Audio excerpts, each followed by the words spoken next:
فرماتا ہے کہ انا انزلناہ فی لیلۃ القدر، بے شک ہم نے اس قرآن کو شب قدر میں نازل کیا۔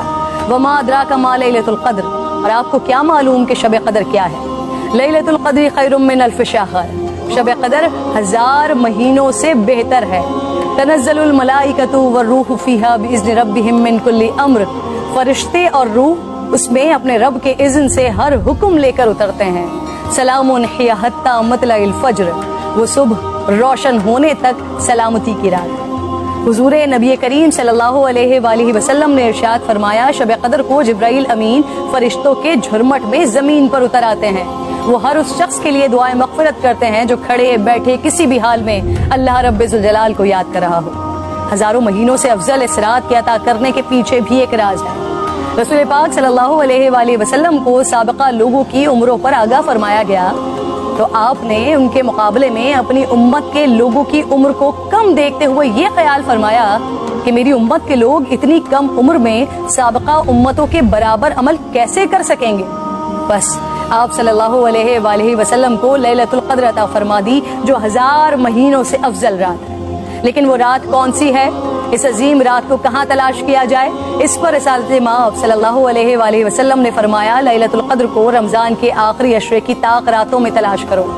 اس رات کے مخفی رکھنے میں بھی حکمتیں ہیں ناظرین۔ اگر لیلۃ القدر کو مخفی نہ رکھا جاتا تو لوگ بس اسی رات کی عبادت پر اکتفا کر لیتے، اور اگر کسی انسان کی وہ رات عبادت سے رہ جاتی تو شاید اس صدمے کا ازالہ ممکن نہ ہوتا۔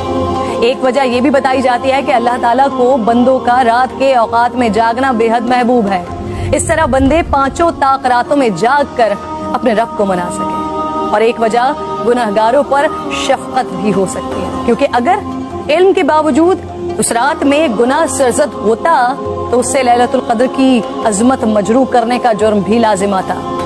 آپ صلی اللہ علیہ وآلہ وسلم نے فرمایا، جس شخص نے شب قدر میں اجر و ثواب کی امید سے عبادت کی، اس کے سابقہ گناہ معاف کر دیا جاتا ہے۔ میری بات ناظرین بہت طویل ہو رہی ہے، میں بس آخر میں آج کی رات تمام مسلمانوں کو حضرت بہلول دانا کا ایک واقعہ سنانا چاہتی ہوں، جس کے بعد شاید کہنے کو پھر کچھ نہیں رہ جاتا۔ ایک دن بہلول بازار میں بیٹھے تھے، کسی شخص نے پوچھا کیا کر رہے ہیں؟ آپ نے فرمایا اللہ رب ذوالجلال اور بندوں کی صلح کروا رہا ہوں۔ اس شخص نے پوچھا پھر کیا بنا؟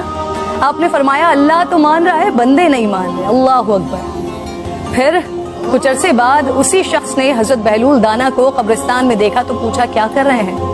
بہلول نے فرمایا اللہ اور بندوں کی صلح کروا رہا ہوں۔ اس شخص نے پوچھا پھر کیا بنا؟